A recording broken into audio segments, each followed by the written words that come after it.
presentación, hemorragia digestiva alta, manejo general, manejo específico, las escalas de pronóstico en resangrado, Glasgow, Rockall, manejo endoscópico, farmacológico, algo breve de hemorragia varicial y también algunos puntos de hemorragia digestiva baja. En realidad el tema es amplio, ¿no? Pero bueno, hemos tratado de resumirlo. Se puede. Ya. La hemorragia digestiva alta es una, o hemorragia digestiva en general, es una causa frecuente, ¿no?, de patología que acuden a emergencias o urgencias, ¿no? Puede incluso llegar a la muerte si es que no es atendida oportunamente, ¿no? Pueden hacer fallo cardiopulmonar en un 37%, ¿no? Y tiene una prevalencia de 150 por 100.000 adultos, una mortalidad que va del 10 al 20%, sobre todo si es que no hay una atención adecuada, oportuna, ¿no?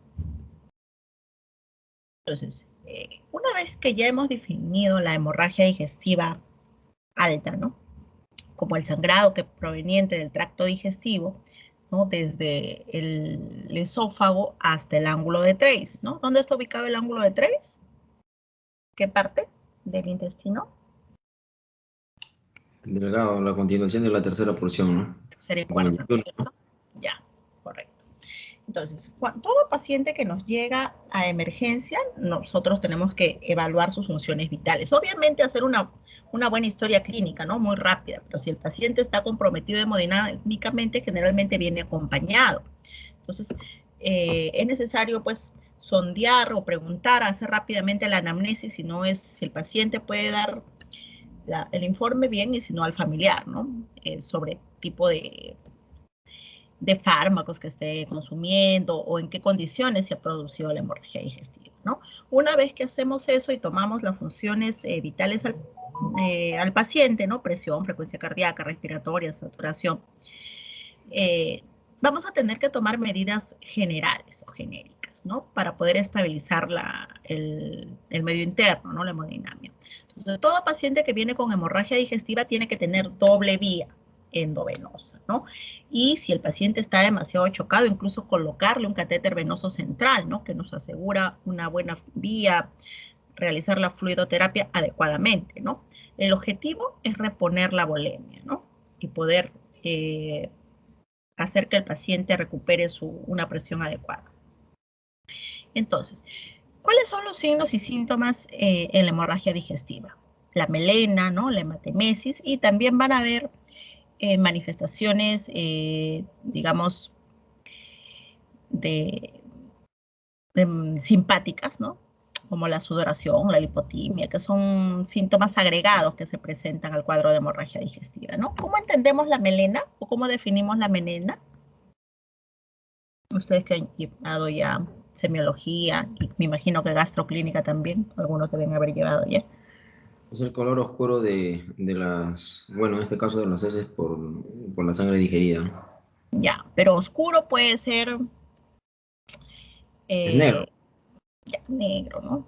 Claro, entonces la presencia de heces negras, fétidas, malolientes, de una consistencia pastosa, ¿no? Tiene un olor característico, ¿no? General se asemeja mucho a la brea, ¿no? Por eso es que tiene, pues ustedes ven en el cuadrito inferior de la derecha, esa coloración, ¿no? Un negro que parece brea en realidad, ¿no? Esa es la melena. ¿Y la hematemesis cómo la definimos?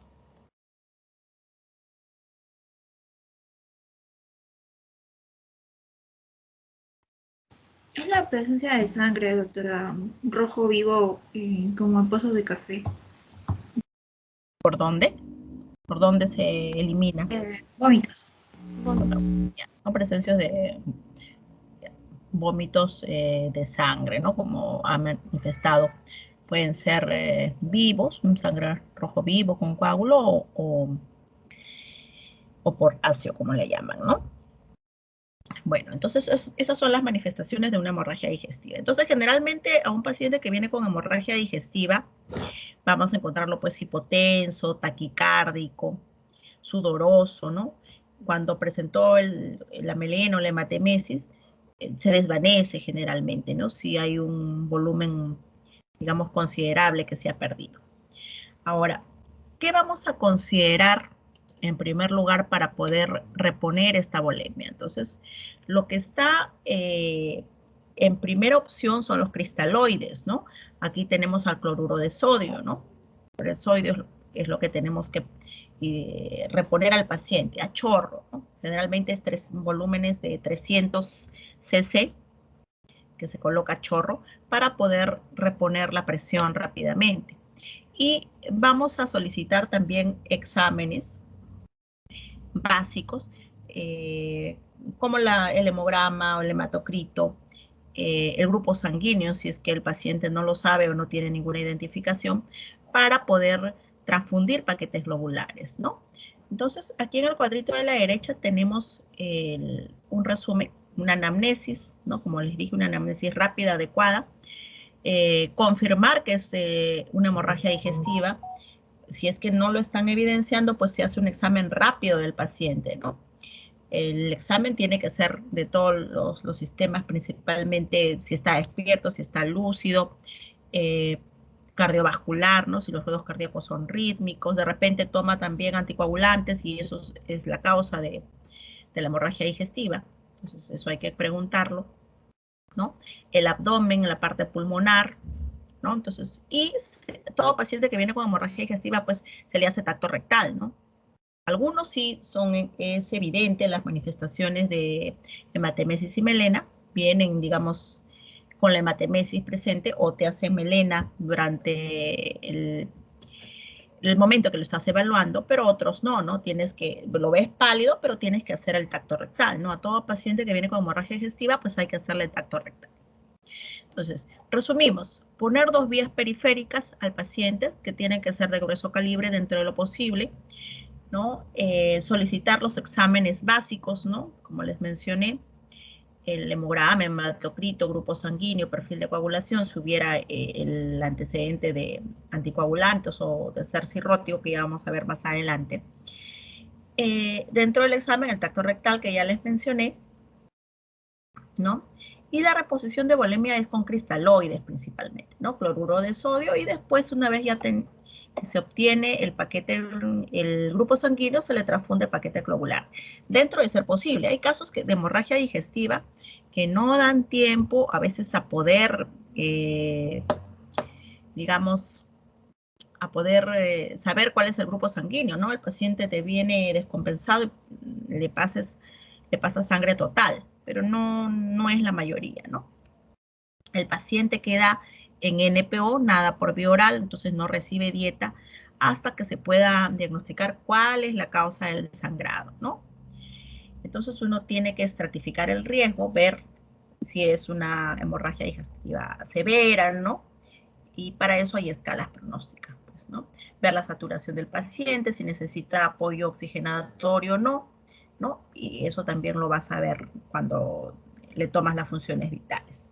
Y el estado de conciencia, ¿no? Entonces, normalmente, para nosotros poder, digamos, realizar un procedimiento endoscópico, nosotros tenemos que ver si la hemoglobina, el punto de corte es entre 7 y 9, ¿no? Entonces, para que tú puedas hacer un procedimiento endoscópico, tienes que tener un hematocrito que vaya de 21 a 23%, ¿no? El hematocrito es el triple o mejor dicho, el triple de la hemoglobina, ¿no? Entonces, tenemos una hemoglobina de 7, tendremos un hematocrito de ¿cuánto? 21. 21, ¿no? Entonces, más o menos, ese es lo mínimo que podemos aceptar. Se solicita más en pacientes que son cardíacos o renales, ¿no? Sí deberían tener por lo menos, dice la literatura, mayor, digamos, valor, ¿no? De 9 a 10 menciona, porque pueden descompensarse más rápidamente. Ahora, entonces, otro de los exámenes que se solicita son los exámenes de coagulación, ¿no? Perfil de coagulación. ¿Y qué vamos a ver ahí? El INR, ¿no? Que es la relación internacional estandarizada. Nosotros, para poder entrar a un procedimiento endoscópico, en realidad hasta 2.5 se puede aceptar, ¿no? Como terapéutica. Lo normal es 1.1, pero se prolonga, conforme se prolonga o aumenta, quiere decir que está alterado, ¿no? Generalmente por... Uy, perdón. Generalmente es por, digamos, porque están usando algún anticoagulante, ¿no? Entonces, eso es lo que tenemos que ver. Entonces, si hubiera una hemorragia activa, también se puede usar vitamina K y factores protrombínicos complementarios, ¿no? Hay que indagar sobre los anticoagulantes que ya les he mencionado y obviamente se suspenden, ¿no? Otra de los fármacos que hay que interrogar son los antiinflamatorios, ¿no? Los AINES. Estos también suelen provocar hemorragia digestiva, gastritis erosiva o enfermedad úlcera péptica, ¿no? Y el paciente puede venir a emergencia por esta causa. Y cuando examinamos al paciente tenemos que evaluar los estigmas hepáticos, ¿no? Si el paciente tiene circulación colateral, si tiene ascitis, si está encefalopático, antecedente de alcohol, o si es diabético, si es obeso mórbido. Eso también nos puede dar luces de que pueda tratarse de una hipertensión portal, ¿no? De repente todavía no es cirrótico, pero puede tener hipertensión portal y varices, ¿no? Entonces, eso es importante para el momento que vamos a dar el tratamiento, ¿no? Porque el tratamiento varía un poco si es una hemorragia digestiva por úlcera péptica o si es una hemorragia varicial. Entonces, ¿cuál es el objetivo del tratamiento? Estabilizar hemodinámicamente al paciente, ¿no? Entonces, mientras estabilizamos, vamos examinando, vamos completando el examen físico, ¿no? Porque es algo que no nos da tiempo. Y hay clasificaciones que son validadas ya de alto y bajo riesgo de complicaciones, ¿no? Tenemos que mantener al paciente estable para poder hacer su endoscopía alta, ¿no? Y valorar el alta, que se puede dar después de la endoscopía dependiendo de qué cosa es lo que encontremos, ¿no? Generalmente quedan hospitalizados. Tenemos la escala de Glasgow o de Bradford, ¿no? Que tienen un nivel de evidencia moderada, ¿no? La escala ROCAL también se utiliza para ver el riesgo de resangrado. Aquí les presento la escala de Glasgow-Bradford, ¿no? Entonces, bajo riesgo se considera que si es que se obtiene entre 0 y 2 puntos, y alto riesgo cuando se obtiene de 3 puntos para más. ¿Y cuáles son los parámetros que vamos a tener acá? La urea, ¿no? Miren, si es menor de 6.5, 0 puntos. Si es mayor de 25, ¿no? Es 6 puntos, ¿no? Entonces tiene su valor. ¿De cuánto a cuánto es lo normal la urea?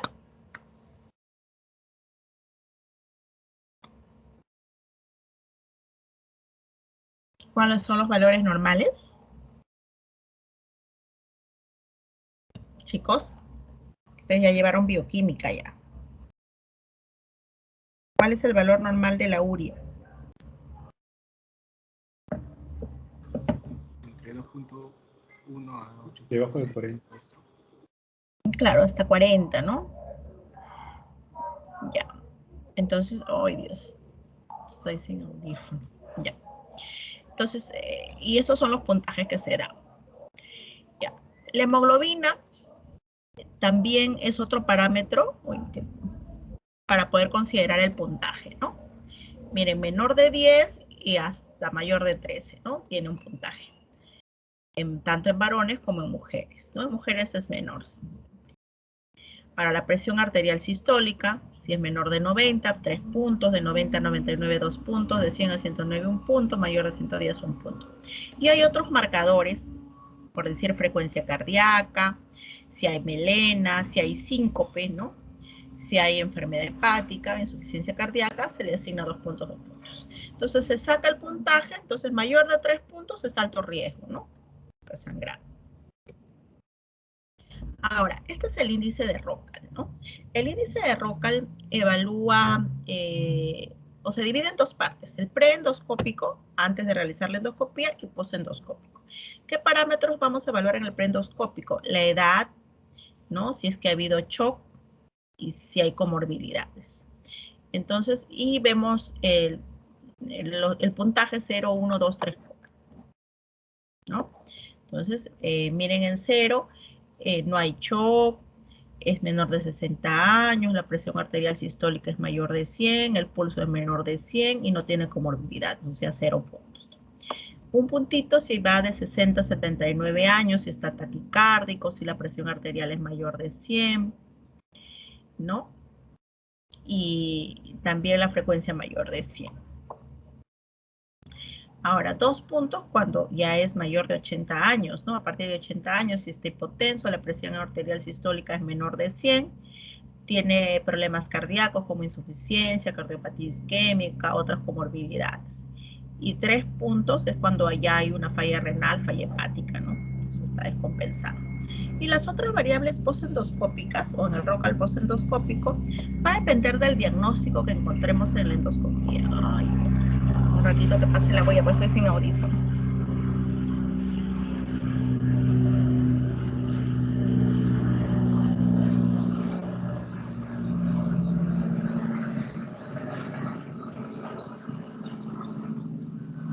Ya. Entonces, por decir el desgarro de Mallory-Weiss, ¿no? Y sin signos de una hemorragia activa reciente, 0 puntos. Otros diagnósticos como una enfermedad úlcera péptica, pero con no signos de sangrado reciente, o sea que no hay sangrado activo, 1 punto. La neoplasia maligna, por decir un cáncer, se le da 2 puntos. Y si vemos sangrado activo en el tracto gastrointestinal, ¿no? O un coágulo, un vaso visible, sangrante, 2 puntos también, ¿no? Eso es el índice pronóstico de ROCAL. Ahora, es un ROCAL de, por decir, de bajo riesgo, si el puntaje es menor o igual a 2, ¿no? Y si es, tiene un puntaje de 6 a 12, ya es alto riesgo. No hay un intermedio también. Algunos no consideran este intermedio, o bajo o alto, pero otros sí mencionan el intermedio. Miren, si es un ROCAL bajo, de bajo riesgo, puntuación 2, el resangrado es un 5% y la mortalidad es 0.1. Y si es un ROCAL de 6 a 12, ¿no? El resangrado es mayor de 25% y tiene alta mortalidad, ¿no? 17%. Ahora, ¿qué criterios de transfusión vamos a tener, no? El valor de hematocrito, ¿no? No necesariamente va a reflejar que, digamos, la pérdida hemodinámica de ese momento. A veces se concentra también y va a dar un valor un poquito más alto, ¿no? Pero generalmente cuando solicitamos los exámenes al paciente que llega a emergencia, nos regimos de esto, ¿no? Entonces uno va a tener que administrar, como ya les mencioné, después de los cristaloides para elevar, recuperar volemia, son los paquetes globulares, para poder estabilizar al paciente, ¿no? Y que pueda oxigenar adecuadamente también, dependiendo si no tiene algún otro trastorno de coagulación, ¿no? Entonces, vamos a transfundir solo si la hemoglobina es menor de 7, ¿no? Eso es lo que se recomienda. Una calidad de evidencia baja tiene esto, según las guías NICE. En pacientes con enfermedad cardiovascular o problemas, digamos, cardiovasculares, sí se necesita un valor, digamos, un poco mayor para poder hacer la endoscopía, ¿no? Por eso que si está menor de 9 gramos por decilitro la hemoglobina, ahí tenemos que transfundirle, que eso es lo que se pide, según las guías. Ahora, si hay trastornos de coagulación, pues tenemos que corregirlos, ¿no? Eso tiene un grado de evidencia fuerte. Pacientes con anticoagulantes, dicumarínicos, ¿no? Uno tiene que llevar el INR hasta 2.5, menos de 2.5, ¿no? Vitamina K, si fuera el caso, factores protrombínicos, plasma fresco congelado, si hay alteración también del INR. Eso tiene un grado de recomendación débil y una calidad de evidencia moderada. Y uno tiene que valorar el riesgo-beneficio, pues, ¿no? Ahora, ¿qué hacemos cuando nos llega el paciente con hemorragia digestiva con sospecha que sea una úlcera péptica, ¿no? Bueno, mientras si hay antecedentes por ahí, por decir de AINES, o de repente no hay el antecedente, pero empezó con melena hematemesis, si es un paciente joven, nuestra primera sospecha va a ser que es una hemorragia digestiva, digamos, por una úlcera péptica, ¿no? Entonces, ahí, ¿qué cosa es lo que damos? Damos el omeprazol en infusión. Entonces, se inicia a 8 mililitros. Primero se da un bolo, ¿no? Un bolo de 80 miligramos STAT. Y luego damos en infusión a 8 mililitros por hora, ¿no? Y se deja en infusión por 72 horas. Y después ya se baja, ¿no? Ahora la endoscopía tiene que darse una vez ya transfundido el paciente idealmente, ¿no? Entonces aquí vamos a ver, puede ser omeprazol o pantoprazol, como ya les mencioné, 80 miligramos en bolo, luego en infusión a 8 miligramos por hora. Eso se diluye en suero fisiológico y se mantiene así por 72 horas, ¿no? De ahí recién ya se baja cada 12 horas. Va a disminuir el sangrado activo, va a disminuir los estigmas de alto riesgo y también disminuye la necesidad de estancia hospitalaria o de un tratamiento endoscópico posterior, ¿no? El grado de evidencia es fuerte y moderado. El tratamiento farmacológico que se da antes de la endoscopía, para ayudar a un vaciamiento gástrico adecuado se menciona que se debe usar los prokinéticos, ¿no? Dentro de ellos tenemos la metoclopramida, también mencionan la eritromicina, la literatura menciona eritromicina endovenosa, ¿no? Que no tenemos en Perú, no tenemos eritromicina endovenosa, y debe darse generalmente 2 horas antes de la endoscopía. En este caso nosotros usaríamos los prokinéticos. Esto nos va a permitir una mejor visibilidad, ¿no? Cuando se entre con el endoscopio, porque a veces se realiza la endoscopía y se encuentra coágulos, y esos coágulos no se pueden aspirar porque obstruye el equipo, ¿no? Ahora, dentro del tratamiento endoscópico, vamos a ver, la endoscopía debe ser precoz, ¿no? Dentro de las 24 horas, uno tiene que estratificar el riesgo, ¿no? De recidiva de sangrado. Y si tiene bajo grado, bueno, de repente observación y alta precoz, ¿no? Ahora, el tratamiento endoscópico tiene que ser temprano.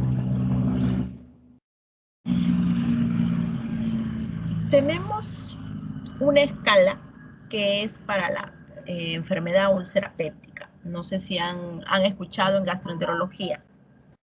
Algunos ya han llevado, ¿no? O de repente todos ya llevaron gastroclínica. Chicos. Sí, doctor. Ya. Sí, doctora. Ya, ¿cómo es la escala de Forrest?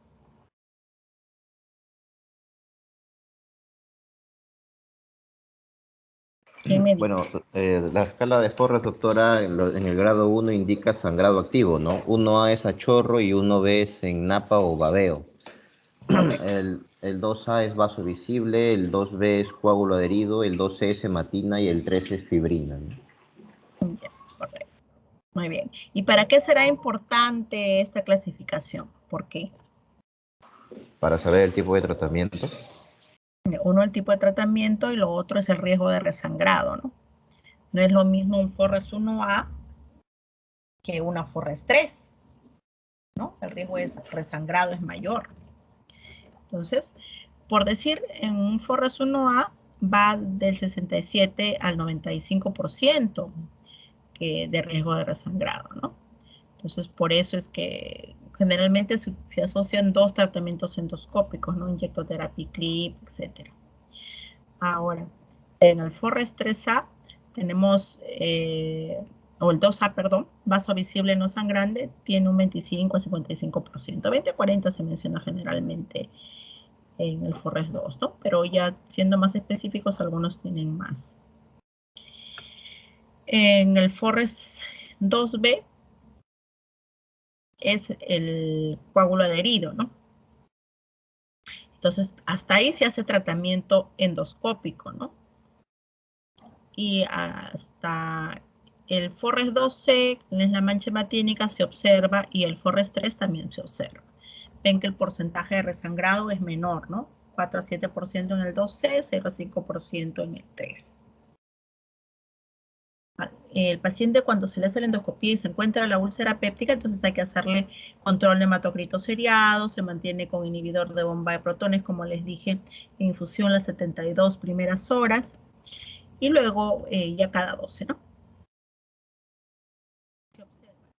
Esto es la misma con el porcentaje de resangrado, ¿no? Sangrado activo, 1A, 1B, 1 es a chorro y B es en napa, y el sangrado reciente, que es el 2A, 2B y 2C, ¿no? Vaso visible, coágulo adherido, y la mancha hematínica, y 3 es el nicho con fibrina blanca, ¿no? Y los porcentajes de resangrados. Ahora, entonces, tratamiento endoscópico, como les mencioné, desde el FORRES 1A hasta el 2B. Y uno tiene que obtener una hemostasia permanente, ¿no? Esa es la finalidad, prevenir el resangrado. Entonces, calidad de evidencia alta, ¿no? Y grado de recomendación fuerte. Entonces, generalmente se recomienda asociar 2 tratamientos endoscópicos. Entonces, vamos a utilizar la inyectoterapia, que es la adrenalina, diluida en 1 en 10.000 o en 1 en 20.000 en cloruro de sodio. Esto va a provocar vasoconstricción, ¿no? Y generalmente se asocia a otro método. Entonces aquí tenemos el catéter. Mediante la endoscopía se introduce el catéter y se realiza la inyectoterapia. Tenemos métodos térmicos, argón plasma, ¿no? Termocoagulación. Eso también permite parar sobre todo los sangrados en napa, ¿no? Se utiliza este sistema para poder usar el argón y quemar, digamos, esas lesiones que sangran en napa. Y a veces un vaso visible, ¿no? También eso se le puede quemar. Ahora, la hemostasia con argón plasma no requiere contacto directo con la mucosa, ¿no? Más o menos a 3 milímetros de distancia se dispara el argón. No, esto no debe pegarse porque si no levanta la costrita, ¿no? Y a veces resangra un poquito más. Si se hace correctamente, proporciona una hemostasia eficaz y tiene menos riesgo de perforación, ¿no? Escleroterapia. La escleroterapia se utiliza sustancias como el alcohol absoluto, o monoetanolamina, o polidocanol, que van a provocar la esclerosis del vaso, ¿no? Ahora, dentro de los métodos mecánicos que a veces se utilizan para algunas lesiones vasculares, que no son varices, se utiliza las ligas o los clips, ¿no? Los clips para los vasos, las bandas elásticas, en angiodisplasias y en lesiones de diafragma. Y aquí vemos endoscópicamente, ahí están los clips, ¿no? Colocados. Ahí están los clips que se colocan después del tratamiento. Tenemos otras sustancias como el hemospray, ¿no? Es como igual de los sprays que ustedes ven que se utiliza para la casa. Entonces pero tienen una sustancia, un polvo que se va a convertir en una sustancia adhesiva, ¿no? Al hacer contacto con la sangre. Va a permitir la coagulación. Esta es una terapia puente en realidad, no es definitiva. Entonces, ¿qué va a permitir? Esta va a permitir que el paciente pueda llegar al tratamiento definitivo endoscópico, ¿no? Dando tiempo. Hemorragia digestiva varicial. Entonces, las medidas generales. Corregir.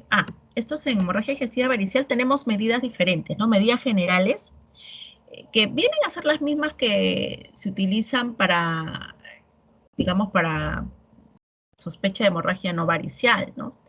Corregir la hipovolemia, inicialmente, solamente que al ver los estigmas hepáticos del paciente vamos a utilizar no necesariamente cristaloides, sino se utilizan coloides, ¿no?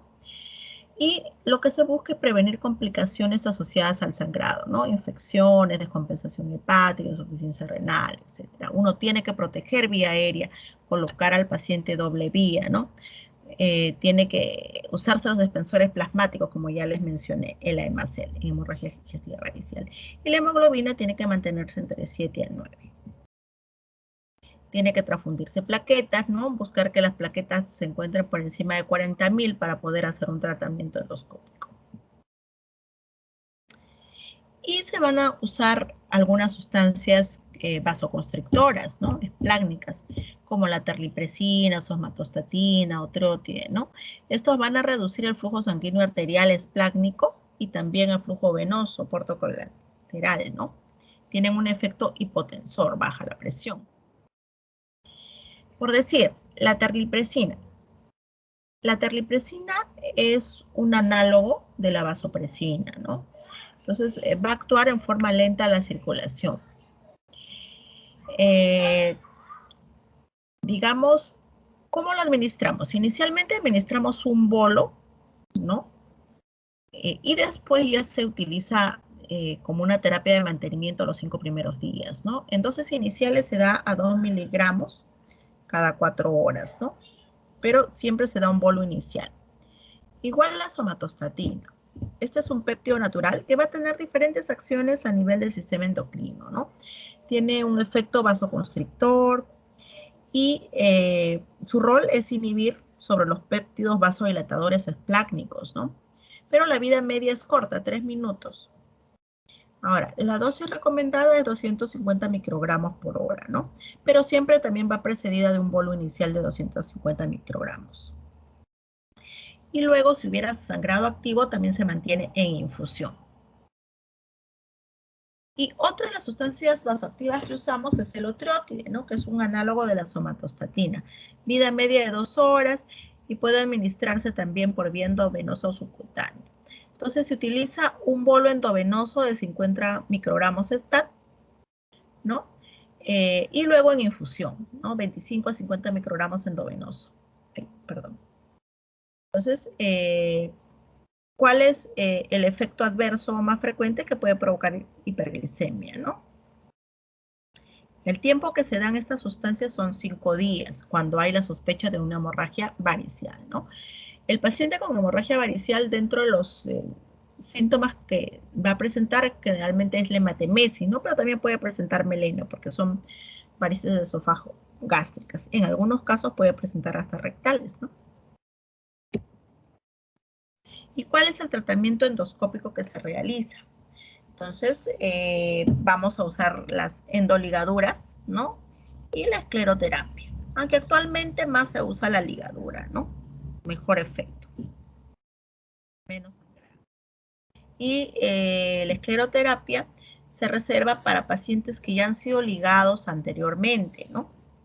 Entonces, si nosotros realizamos la endoscopía y vemos las varices esofágicas, nuestra primera opción es la ligadura, ¿no? Colocar las ligaduras en los paquetes venosos. Y puede haber complicaciones, sí, como ulceraciones cuando se aspira demasiado y se coge parte de la mucosa del esófago. Puede haber incluso fibrosis y obliteración de la variz, ¿no? Eso es lo que se busca, fibrosis y obliteración de la variz. Y miren cómo queda, ¿no? Después de la ligadura, se coloca y quedan así como 2 tetitas, ¿no? Los ositos. Complicaciones, como les mencioné, ulceración de la base, el dolor retroesternal puede ser intenso, entonces se le tiene que dar analgésicos al paciente dentro de lo posible, ¿no? En algunos casos, si ya fuera muy marcado, puede haber estenosis esofágicas, o si es que estuvo sangrando el paciente o la liga no se colocó bien y el paciente está en decúbito, a veces se aspiran la liga, ¿no? Y en algunos casos que, digamos, se aspiró demasiado, la mucosa estuvo muy dañada, podría haber microperforaciones y mediastinitis. Esa es la primera opción. La segunda es la escleroterapia, ¿no? Entonces se ingresa con el endoscopio, se mete un catéter con su puntita y se inyecta una sustancia esclerosante. Pero a veces esta variz está tan rechoncha, digámoslo así, tan voluminosa que al inyectar nomás pues comienza a chisguetear la sangre, ¿no? Y a veces no lo puedes parar, por eso es que mejor es la ligadura. Se reserva esto para pacientes que han sido ligados previamente en varias sesiones y ya la variz está dura, ¿no? Ahí sí puedes hacer escleroterapia. ¿Qué sustancias utilizas? Polidocanol, alcohol absoluto, monoetanolamina para esta escleroterapia. ¿Hasta ahí alguna pregunta?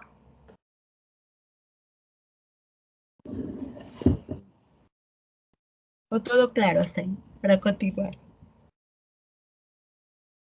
Sí, todo claro, doctora. Ya. Entonces, continuamos. Entonces, si hacemos la endoscopía y encontramos variz gástrica, esta va a tener una clasificación de acuerdo a su ubicación endoscópica, ¿no? Estas varices gástricas pueden provenir del esófago, ser continuación de las esofágicas e irse hacia la curvatura menor o mayor del estómago, ¿no? Según eso es la clasificación de Sarín. Ya, entonces las varices GOP1 son las que van a venir del esófago y se van hacia la curvatura menor. Entonces, ¿cuál es el tratamiento en estas varices? Ligaduras, ¿no? También se puede usar inyectoterapia.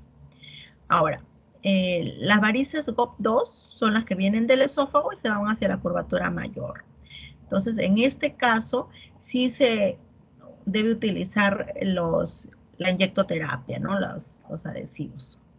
Y hay varices que están aisladas solamente en el estómago, IgB1 o IgB2, ¿no? Que es una clasificación. Una es en el fondo gástrico, las IgB1, y IgB2 es en otra parte del estómago. Ahí sí se utilizan los adhesivos tisulares. Entonces, aquí podemos ver, ¿no? La variz GOP1 que viene por la curvatura menor desde el esófago, GOP2 que viene del esófago, curvatura mayor, IgB1 que solo está en fondo gástrico. Un ratito, disculpen.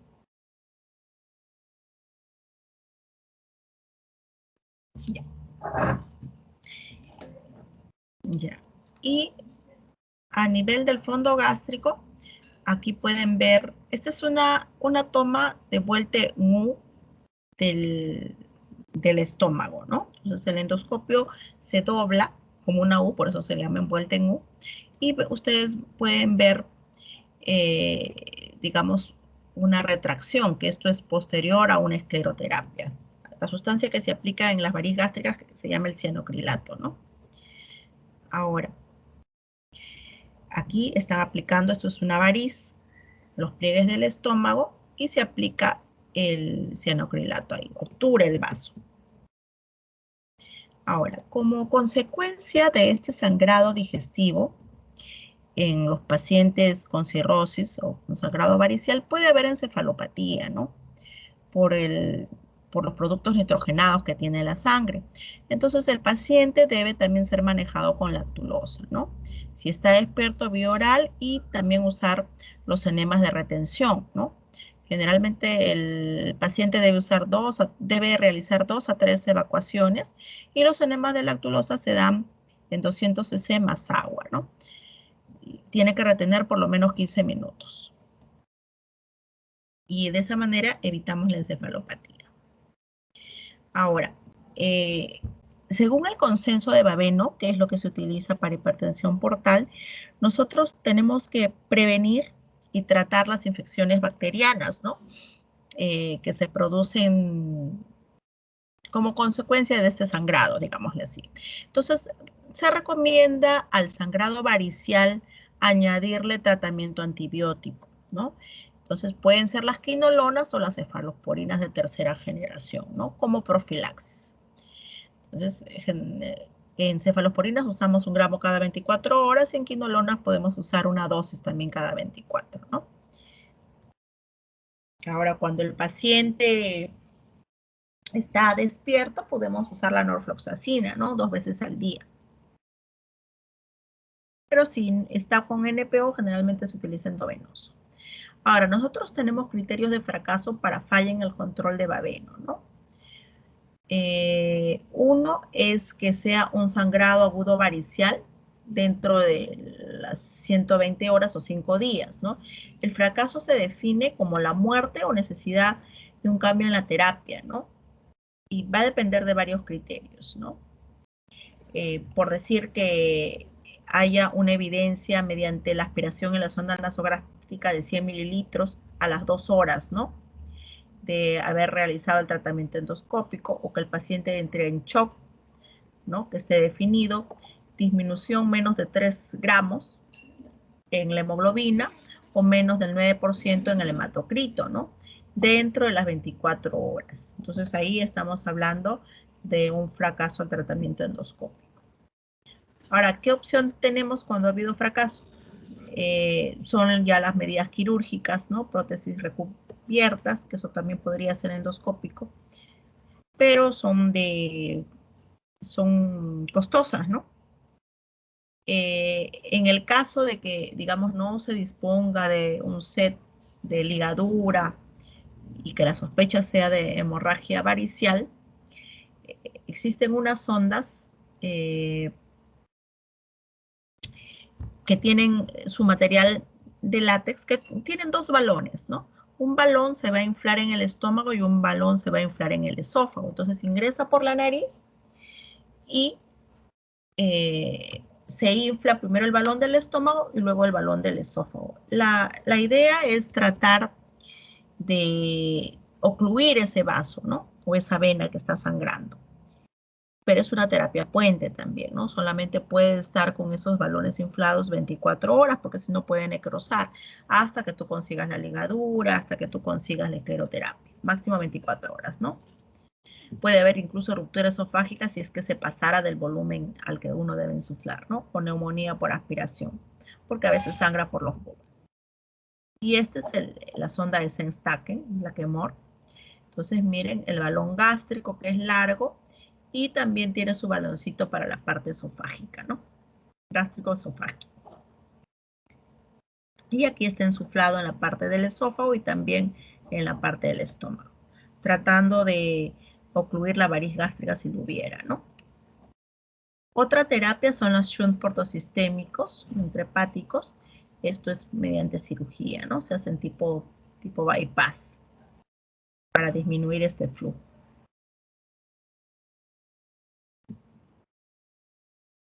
Ahora, ¿qué factores pronósticos de mortalidad tenemos? El score de Child-Pugh, ¿no? ¿Qué parámetros toma el Child-Pugh? ¿Recuerdan?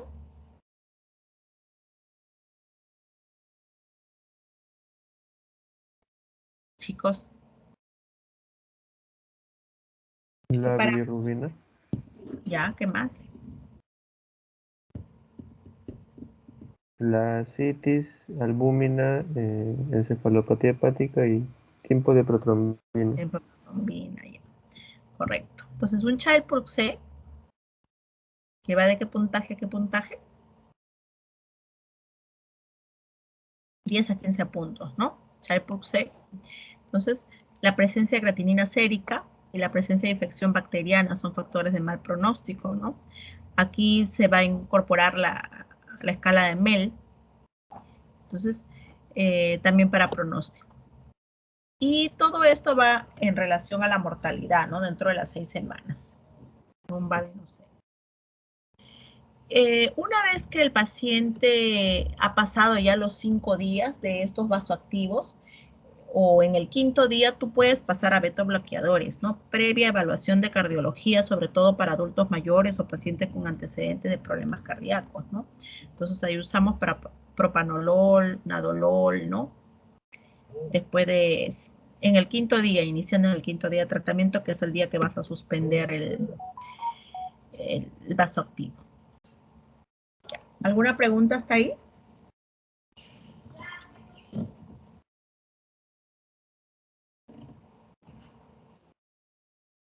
Chicos. No, doctora. Todo bien, doctora. Ya. Ahora, ¿qué manifestaciones vamos a tener de hemorragia digestiva baja? Rectorragia, ¿no? ¿Cómo definimos la rectorragia? Es un sangrado rectal, ¿no? Es un sangrado vivo. Ya, rojo vivo, ¿no? Hematoquesia.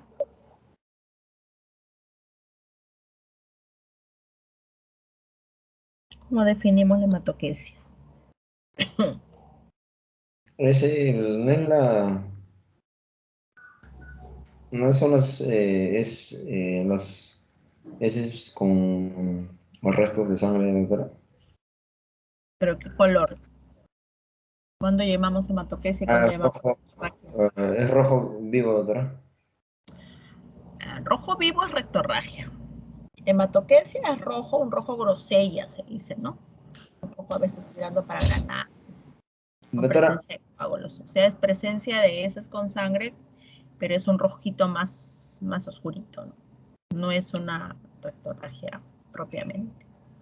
Sí, doctora, yo tenía entendido que rectorragia es, o sea, la expulsión rectal de sangre, más no casi claro, pero como la con coloración es roja viva. heces.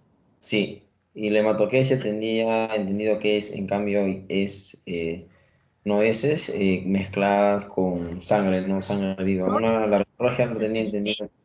A veces sale solamente tipo sangre, ¿Sí? claro. Mm, Es la característica es el rojo grosella, un rojo más oscuro, como presencia de coágulo, ¿no? Ustedes han visto el hígado de res, el hígado de pollo, ¿no? Esa coloración tiene. mm, ¿Qué es lo que te orienta? Lo que te orienta es de dónde proviene el sangrado, ¿no? Porque si es el recto rayo, un rojo, sangrado rojo vivo puede venir del ano o del recto, ¿no? ujú, Y esa hematoquesia, tú asumes que el sangrado es de más adentro, porque es más oscurito. claro. Entonces, más o menos a eso te orienta, ¿no? Y en algunos casos puede haber melena. ¿En qué casos? Puede salir así negrito cuando a veces el sangrado está en la parte media del intestino, o sea, del ángulo de 3 se pasa un poquito más, Ayuno. parte media, ¿no? Cerca del intestino te sale, pues no da tiempo a veces a, digamos, se degrada y va a salir como melena, pero no corresponde a la parte alta. Pero lo más frecuente es rectorragia y hematoquesia, ¿no? Melena muy poco, pero hay.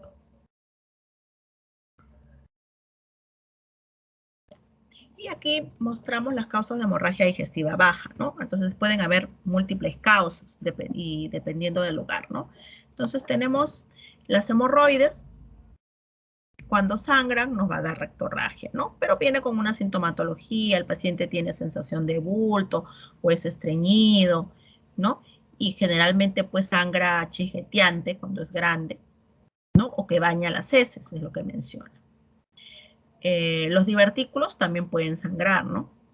Los divertículos son depresiones que se dan en las fibras musculares del colon y se forman unos hundimientos, ¿no? Y esas paredes a veces se inflaman con los fecalitos, etcétera, con el estreñimiento y sangran, pues.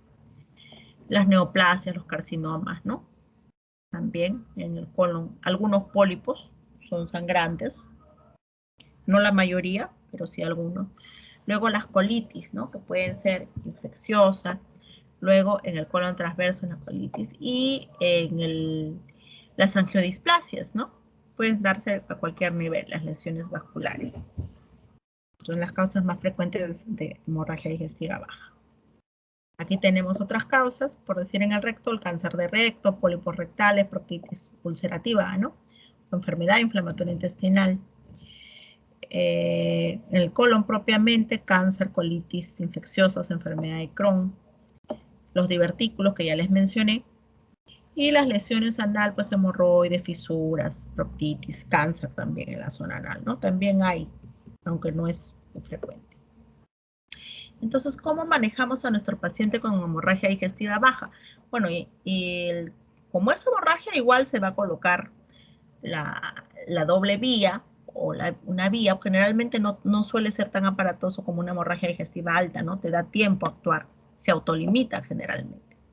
Pero si esta hemorragia digestiva es crónica, o sea, o es intermitente, el paciente ha estado sangrando, pero no se ha descompensado hemodinámicamente, por decir rectorragia, de repente podemos atenderlo parcialmente hospitalizado y otra parte ambulatorio, ¿no? Cuando se realizan los exámenes y vemos que no hay gravedad. Pero si es una hemorragia digestiva aguda, sí tenemos que estabilizar al paciente, la transfusión de los paquetes globulares, ¿no? Si hubiera alteración de la coagulación, corregirla. Entonces, si el paciente está hemodinámicamente estable, según la edad y la característica del sangrado, se hace la colonoscopía, ¿no? En el caso de ser, digamos, hematoquesia o ya estar en una edad de hacerse colonoscopía.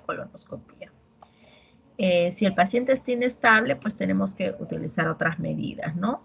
Se habla de la tomografía, se habla de una arteriografía, ¿no? Cuando hay una hemorragia persistente.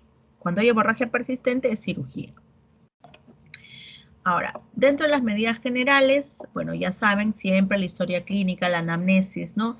El examen físico de los aparatos muy rápidamente, lo cual no significa obviar, ¿no? Control de las funciones vitales y tacto rectal, ¿no? Entonces, todo paciente con hemorragia digestiva, tacto rectal, no se olviden. Y más si es bajo, ¿no? Porque a veces la lesión está en el recto nada más. Entonces, y mantener las vías periféricas permeables, ¿no? Entonces, ¿qué factores predictivos de sangrado o de hemorragia digestiva baja grave vamos a tener? Algunos parámetros, ¿no? La frecuencia cardíaca mayor de 100, presión arterial sistólica menos de 115, cuando hay síncope, cuando hay abdomen no doloroso, hemorragia dentro de las 4 horas de evaluación, uso de AINES y otras comorbilidades, ¿no? Mayor de 2 comorbilidades. Ahora, si es no grave, entonces la hemorragia digestiva, manejamos la vía periférica siempre, ¿no? Vamos a evaluar la no gravedad, tanto porque no hay alteración de las funciones vitales, y en el hemograma, ¿no? En el perfil de coagulación lo vamos a tener, digamos, con una anemia leve de repente, ¿no? Y sin alteración.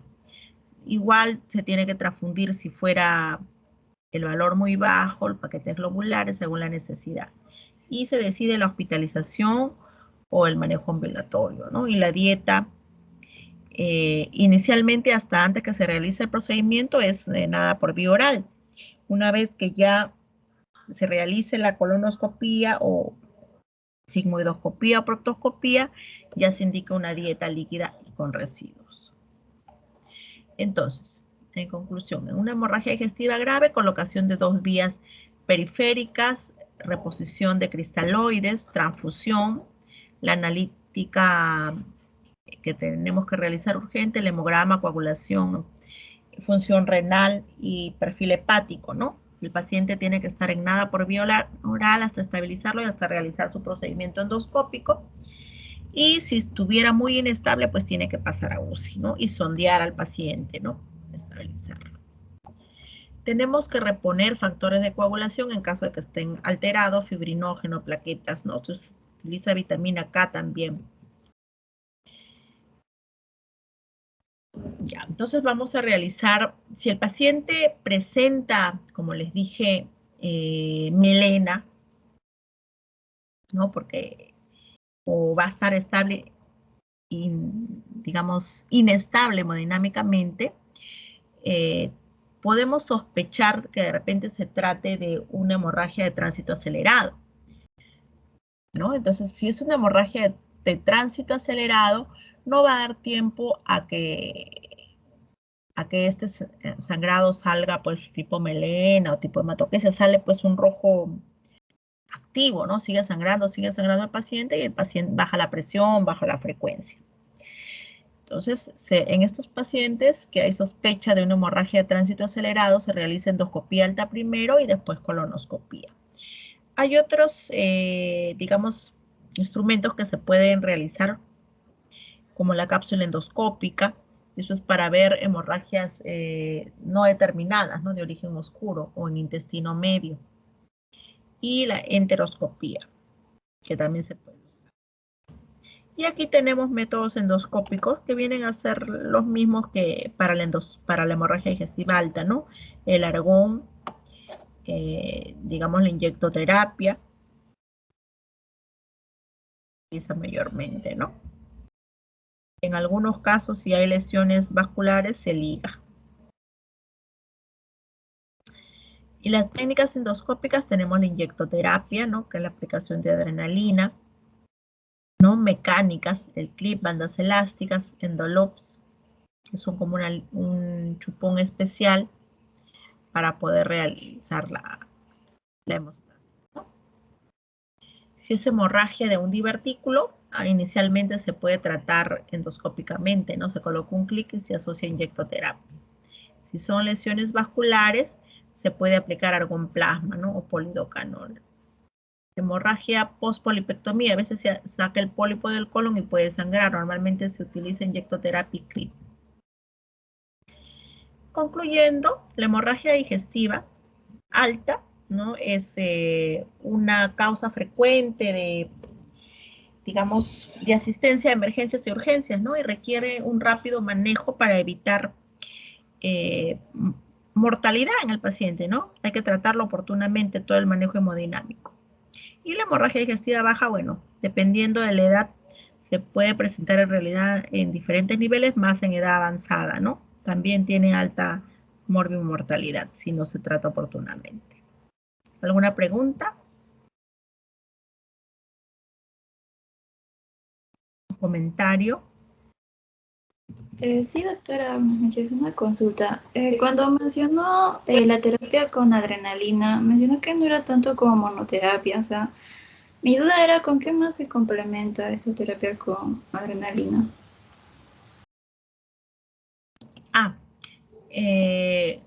Se utiliza dependiendo, ¿no? Si es una enfermedad, una úlcera, por decir, puedes utilizar los clips. O sea, inyectas, primero te provoca vasoconstricción y luego utilizas el clip, ¿no? Con el clip, si ves un vaso visible, lo clipas y de esa manera te aseguras que no haya sangrado, ¿no? Ese es un ejemplo. Y en otras circunstancias también puede usarse sustancia esclerosante. Entonces haces inyectoterapia alrededor de la úlcera y en el mismo vaso le inyectas una sustancia para que obture, esclerose, ¿no? Y no vuelva a sangrar.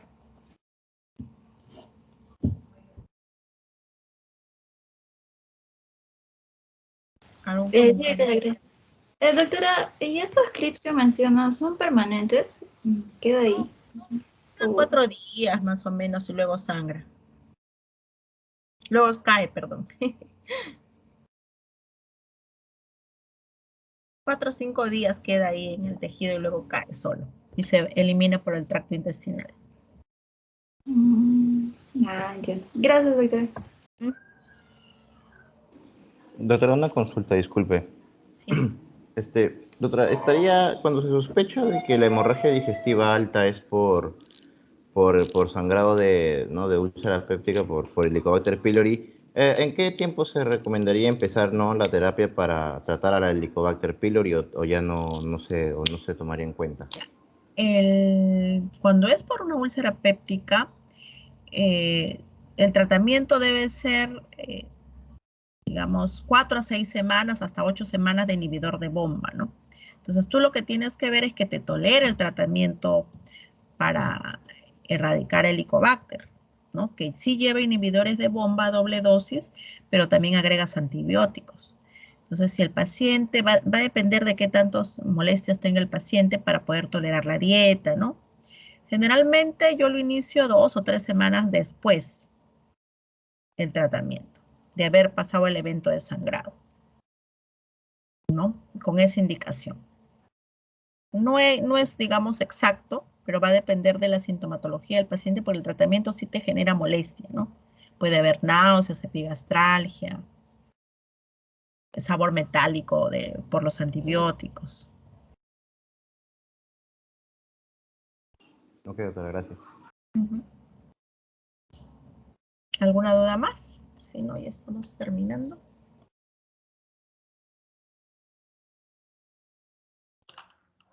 ¿Alguna pregunta más, chicos, para poder concluir con la clase? Creo que no. Creo que Bueno, muy bien. Ha sido un gusto. ¿Cuándo nos toca la próxima clase para ver si puedo ese día? Doctora, Sí. ¿qué clase más le faltaría dictar, doctora?